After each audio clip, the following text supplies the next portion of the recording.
Hi hello ನಮಸ್ಕಾರ, welcome back to my YouTube channel. ಎಲ್ಲರೂ ಹೇಗಿದ್ದೀರಾ? ಎಲ್ಲರೂ ಚೆನ್ನಾಗಿದ್ದೀರಾ ಅಂತ ಭಾವಿಸ್ತಾ ಇವತ್ತಿನ ವ್ಲಾಗ್ನ ಸ್ಟಾರ್ಟ್ ಮಾಡ್ತಾ ಇದ್ದೀನಿ. ಇವತ್ತು ಏನಪ್ಪ ವಿಶೇಷ ಅಂದರೆ, ನಾವು ದೇವಸ್ಥಾನಕ್ಕೆ ಹೊರಟಿದ್ದೀವಿ ಫ್ಯಾಮಿಲಿ ಎಲ್ಲ. ಸೊ ದೇವಸ್ಥಾನ ಬಂದುಬಿಟ್ಟು ಬಸವಪಟ್ಟಣದಲ್ಲಿದೆ, ದುರ್ಗಾ ಪರಮೇಶ್ವರಿ ದೇವಸ್ಥಾನ. ಸೊ ಹಾಗಾಗಿ ನಾನು ಮನೆ ಕೆಲಸ ಎಲ್ಲ ಬೇಗನೆ ಮುಗಿಸ್ಬಿಟ್ಟು ರೆಡಿ ಆಗ್ತಾ ಇದ್ದೀನಿ. ಯಾಕೆ ಅಂದರೆ ನನ್ನ ಮಗ ಹೇಳೋ ಅಷ್ಟೊತ್ತಿಗೆ ನಾನು ಕೆಲಸ ಮುಗಿಸ್ಕೋಬೇಕು. ಸೊ ಹಾಗಾಗಿ ಬೇಗನೆ ಎಲ್ಲ ಮುಗಿಸ್ಕೊಂಡು ಪೂಜೆಗೆಲ್ಲ ತಯಾರಿ ಮಾಡ್ಕೋತಾ ಇದ್ದೀನಿ.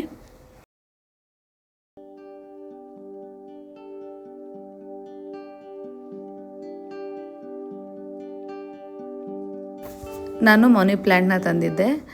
ಸೊ ನೀರು ಹಾಕ್ಬಿಟ್ಟು ಅದರಲ್ಲಿ ಪಾಟಲ್ಲಿ ಹಾಕಿಟ್ಟಿದ್ದೆ. ಇದು ಚೆನ್ನಾಗಿ ಗ್ರೋತ್ ಆಗಿದೆ, ಎಷ್ಟು ಚೆನ್ನಾಗಿ ನೋಡ್ಬೋದು ನೀವು. ಮೊಳಕೆ ಎಲ್ಲ ಬಂದಿದೆ, ಎಲೆ ಎಲ್ಲ ಹೊಸ್ದಾಗಿ ಚಿಗುರು ಹೊಡಿತಾ ಇದೆ. ಮನಿ ಪ್ಲ್ಯಾಂಟ್ ಹಾಕೋದ್ರಿಂದ ಮನೇಲಿ ಪಾಸಿಟಿವ್ ವೈಬ್ಸ್ ಇರುತ್ತೆ ಅಂತ ಕೇಳಿದ್ದೀನಿ.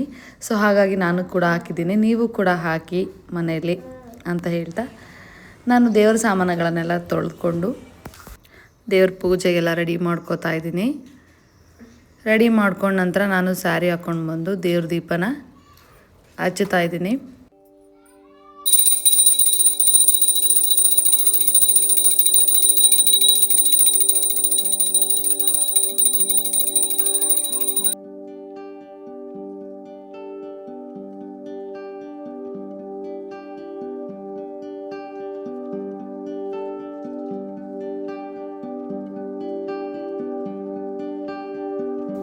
ಊರಿಂದ ನಮ್ಮ ಅತ್ತೆ ಮತ್ತು ಮಾವ ಮತ್ತು ನಮ್ಮ ಚಿಕ್ಕಮ್ಮ ಎಲ್ಲ ಬಂದಿದ್ದರು ದೇವಸ್ಥಾನಕ್ಕೆ ಹೋಗಬೇಕು ಅಂತ.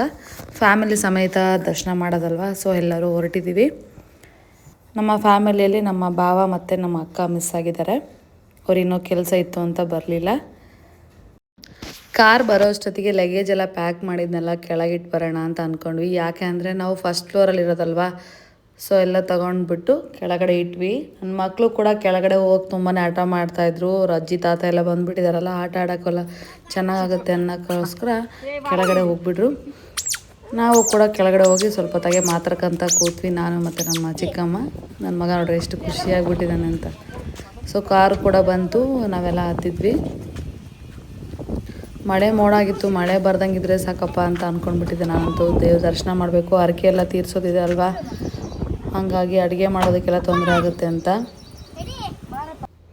ಹಾಗೆ ನಮ್ಮದು ಮುಂಚೆ ಒಂದು ಕಟ್ಲೆ ಮಾಡಿಸಿದ್ವಿ, ಅದನ್ನು ನೀರಿಗೆ ಬಿಡಬೇಕಾಗಿತ್ತು. ಅದು ಬಿಡೋಕ್ಕೆ ಟೈಮೇ ಆಗಿರಲಿಲ್ಲ ನಮಗೆ. ಹೇಗಿದ್ರು ನೀರು ಸಿಗುತ್ತಲ್ಲ ಅಂತಂದ್ಬಿಟ್ಟು ತಂದಿದ್ವಿ. ನಮ್ಮ ಮನೆಯವರು ಕೂಡ ಅದನ್ನು ನೀರಲ್ಲಿ ಹಾಕಿ ಬಂದರು.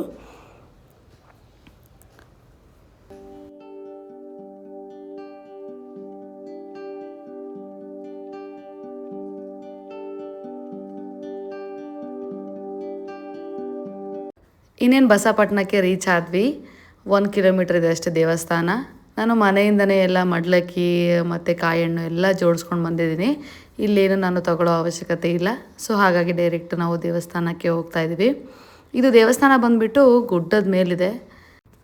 ಸೊ ನಾವು ಏನೇ ಪರ್ಚೇಸ್ ಮಾಡಬೇಕು ಅಂದರೂ ನಾವು ಕೆಳಗೆ ಬರಬೇಕಾಗತ್ತೆ. ಯಾಕೆ ಅಂದರೆ ಅಲ್ಲಷ್ಟು ಫೆಸಿಲಿಟಿಗಳಿಲ್ಲ, ಸ್ಟೇ ಆಗಲಿಕ್ಕೂ ತುಂಬಾ ಕಷ್ಟ ಆಗುತ್ತೆ.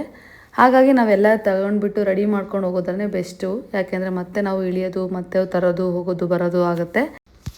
ಈ ದೇವಸ್ಥಾನ ಗುಡ್ಡದಲ್ಲಿರೋದ್ರಿಂದ ಜಾಸ್ತಿ ಜಾಗ ಇಲ್ಲ ಅನ್ನೋ ಕಾರಣಕ್ಕೆ ಅಷ್ಟು ಸ್ಟೇ ಆಗೋದಕ್ಕೆ ವ್ಯವಸ್ಥೆ ಮಾಡಿಲ್ಲ ಅಂತ ಅನ್ಕೋತೀನಿ ನಾನು. ಬಟ್ ಗುಡ್ಡದ ಮೇಲಿಂದ ಕೆಳಗಡೆ ನೋಡೋದಕ್ಕೆ ವ್ಯೂ ತುಂಬಾ ಚೆನ್ನಾಗಿ ಕಾಣಿಸುತ್ತೆ. ನಾನು ಮುಂದೆ ಕೂಡ ನಿಮಗೆ ತೋರಿಸ್ತೀನಿ, ಫುಲ್ ವಿಡಿಯೋ ಮಾಡಿದ್ದೀನಿ. ಇದೇ ನೋಡಿ ದೇವಸ್ಥಾನ. ದೇವಸ್ಥಾನ ಅಂತೂ ತುಂಬ ಚೆನ್ನಾಗಿದೆ, ನನಗಂತೂ ತುಂಬ ಇಷ್ಟ ಆಯಿತು.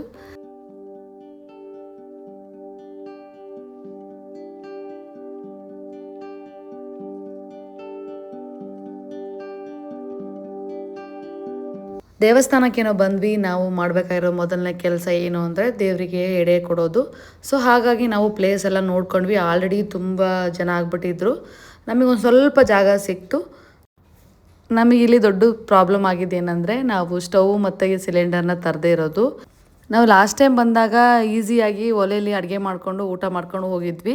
ಸೊ ಅದೇ ರೀತಿ ಈಗಲೂ ಇರುತ್ತೆ ಅಂತ ಅಂದ್ಕೊಂಡು ಒಲೆಯಲ್ಲೇ ಮಾಡೋಣ ಅಂತ ಬಂದ್ವಿ. ಇಲ್ಲಿ ನೋಡಿಬಿಟ್ರೆ ಮಳೆ ಬಂದುಬಿಟ್ಟು ಸೌದೆ ಎಲ್ಲ ನೆಂದು ಒಲೆ ಹತ್ತೋದಕ್ಕೆ ತುಂಬಾ ಕಷ್ಟ ಆಗೋಯ್ತು ನಮಗಂತೂ. ನಮ್ಮ ಮಾವ ಮತ್ತು ನನ್ನ ಹಸ್ಬೆಂಡ್ ತುಂಬಾ ಕಷ್ಟಪಟ್ಟರು ಒಲೆ ಹಚ್ಚೋದಕ್ಕೆ. ನನಗೆ ಮಾತ್ರ ಆಗಲೇ ಇಲ್ಲ ಒಲೆ ಹಚ್ಚೋದಕ್ಕೆ. ಹೇಗೋ ಕಷ್ಟಪಟ್ಟು ಅಡುಗೆ ಮಾಡ್ತಾಯಿದ್ವಿ. ಅಷ್ಟರಲ್ಲಿ ಈ ಟಮಟೆ ಬಾರ್ಸೋರು ಬಂದುಬಿಟ್ರು. ಹೇಗೋ ಕಾಯಿಸ್ಕೊಳ್ಳಿ ಅಂತ ಸುಮ್ಮನೆ ಆದ್ವಿ. ಇನ್ನೊಬ್ರು ಕೂಡ ಬಂದರು, ಅವ್ರಿಗೂ ಕೂಡ ಬಿಟ್ವಿ. ಇಡೀ ತಂಡನೇ ಬರೋಕ್ಕಾಯ್ತಿತ್ತು. ನಾವು ಇವತ್ತು ಅಡುಗೆ ಆಗಲ್ಲ ಇವ್ರಿಗೆ ಹಿಂಗೆ ಕಾಯಿಸ್ಕೊಳಕ್ಕೆ ಬಿಟ್ರೆ ಅಂದ್ಬಿಟ್ಟು, ಹಣ ಪರವಾಗಿಲ್ಲ ನೀವು ಬೇರೆ ಕಡೆ ಕಾಯಿಸ್ಕೊಳ್ರಿ ಅಂತೇಳಿ ನಮ್ಮ ಮನೆಯವ್ರು ಅಂದರು. ಅವರು ಕೂಡ ಹೋದರು. ಹೇಗೋ ಪ್ರಸಾದ ಎಲ್ಲ ಮಾಡ್ಕೊಂಡ್ವಿ. ದೇವ್ರ ದರ್ಶನಕ್ಕೆ ಅಂತ ಹಣ್ಣು ಕಾಯಿ ಮತ್ತು ಪ್ರಸಾದ ನೈವೇದ್ಯಕ್ಕೆ ತಂದಿದ್ವಿ. ದರ್ಶನ ಏನೋ ತುಂಬಾ ಚೆನ್ನಾಗಾಯಿತು. ತುಂಬ ರಶ್ ಇತ್ತು ಕೂಡ, ಯಾಕೆಂದರೆ ಶುಕ್ರವಾರ ಅಲ್ವಾ, ಅಮ್ಮನವರ ವಾರ ಇರೋದ್ರಿಂದ ರಶ್ ಇತ್ತು. ಅದು ಬೇರೆ ನೆಕ್ಸ್ಟ್ ವೀಕು ಅಮಾವಾಸ್ಯೆ ಇರೋದ್ರಿಂದ ಎಲ್ಲರೂ ನಮ್ಮಾಗೆ ಥಿಂಕ್ ಮಾಡಿದ್ರು ಅನಿಸುತ್ತೆ, ಅಮಾವಾಸ್ಯೆಗೆ ರಶ್ ಆಗಿಬಿಡುತ್ತೆ, ಈ ವಾರನೇ ಹೋಗೋಣ ಅಂತ ಪ್ರತಿಯೊಬ್ಬರು ಕೂಡ ಹಂಗೆ ಅಂದ್ಕೊಂಡು ಬಂದಿದ್ದರು. ಯೂಶ್ವಲಿ ಕಾಮನ್ ಡೇಸಲ್ಲಿ ಅಷ್ಟು ರಶ್ ಇರಲ್ಲ ಅಲ್ಲಿ. ಸ್ವಲ್ಪ ಹೊತ್ತು ದೇವಸ್ಥಾನದಲ್ಲಿ ಕೂತ್ವಿ. ನಾನು ನನ್ನ ಮನೆಯವರು ಇಬ್ಬರು ಕೂಡ ಉಪವಾಸ ಇದ್ವಿ. ದರ್ಶನ ಆಗೋ ತನಕ ಊಟ ಮಾಡೋದು ಬೇಡ ಅಂತ ಅಂದ್ಕೊಂಡು ನಾವಿಬ್ಬರು ಊಟ ಮಾಡಿರಲಿಲ್ಲ. ಈಗ ಪ್ರಸಾದನ ತಿಂದ್ಬಿಟ್ಟು ಉಪವಾಸನ ಎಂಡ್ ಮಾಡಿದ್ವಿ. ಇದು ನೋಡಿ ಮಾತಂಗಿಯಮ್ಮ ಅಂತ ದೇವಸ್ಥಾನ. ಇಲ್ಲಿಗೆ ನಾವು ಎಡೆ ಕೊಡೋದು ನಾನ್ ವೆಜ್ನ. ಯಾಕೆ ಅಂದರೆ ಆ ಕಡೆ ದೇವರಿಗೆ ನಾವು ಅನ್ನ ಮೊಸರು ಅಷ್ಟೇ ನೈವೇದ್ಯಕ್ಕೆ ಕೊಡೋದು, ಹರಕೆ ಮಾತ್ರ ಬೇಡ್ಕೋತೀವಿ ಅಷ್ಟೇ. ಬಟ್ಟು ಏನೇ ನಾನ್ ವೆಜ್ ನೈವೇದ್ಯ ಇದ್ದರೂ ಈ ದೇವರಿಗೆ ಸಲ್ಲತ್ತೆ. ವೀಡಿಯೋ ಮಾಡ್ಕೊಳಕ್ಕಾಗಲಿಲ್ಲ ನನಗೆ, ನಾನು ಕೆಲಸದಲ್ಲಿ ಬ್ಯುಸಿ ಆಗಿಬಿಟ್ಟೆ. ಹಾಗಾಗಿ ಮಳೆ ಬೇರೆ ಬರ್ತಾ ಇರೋದ್ರಿಂದ ಅದು ದೇವಸ್ಥಾನದ ವೀಡಿಯೋ ಮಾಡ್ಕೊಳ್ಳಿಲ್ಲ. ನಾನು ನನ್ನ ಮನೆಯವರು ಮತ್ತು ನಮ್ಮ ಚಿಕ್ಕಮ್ಮ ಎಲ್ಲ ಸೇರಿ ಅಡುಗೆ ಮಾಡಿದ್ವಿ. ಅಡುಗೆ ಕೂಡ ತುಂಬಾ ಚೆನ್ನಾಗಾಯಿತು. ನಾನು ಫ್ರೈ, ಸಾಂಬಾರು ಮತ್ತು ರೈಸ್ ಮಾಡಿದ್ದೆ ಅಷ್ಟೇ. ಆಮೇಲೆ ನಮ್ಮ ಮನೆಯವರು ಮತ್ತು ನಮ್ಮ ಮಾವ, ನನ್ನ ಮಗ ಎಲ್ಲ ಊಟ ಮಾಡಿದರು. ಅವರೆಲ್ಲ ಊಟ ಆದಮೇಲೆ ನಾವು ಸ್ವಲ್ಪ ಚಿಕ್ಕ ಮಕ್ಕಳು ಬಂದಿದ್ದರು ಹೊರಗಿನವರು, ಅವರು ಕೂಡ ಊಟ ಬಡಿಸಿ ನಾವು ಕೂಡ ಊಟ ಮುಗಿಸಿದ್ವಿ.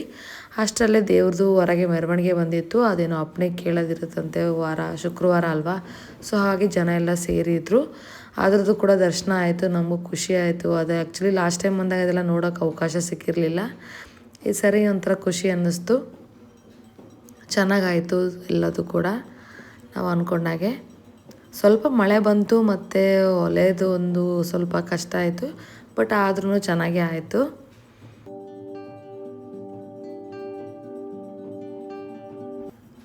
ಇನ್ನೇನೆಲ್ಲ ಮುಗೀತಲ್ವ, ಸೊ ನಾವು ರಿಟರ್ನ್ ದಾವಣಗೆರೆಗೆ ಹೊರಟ್ವಿ.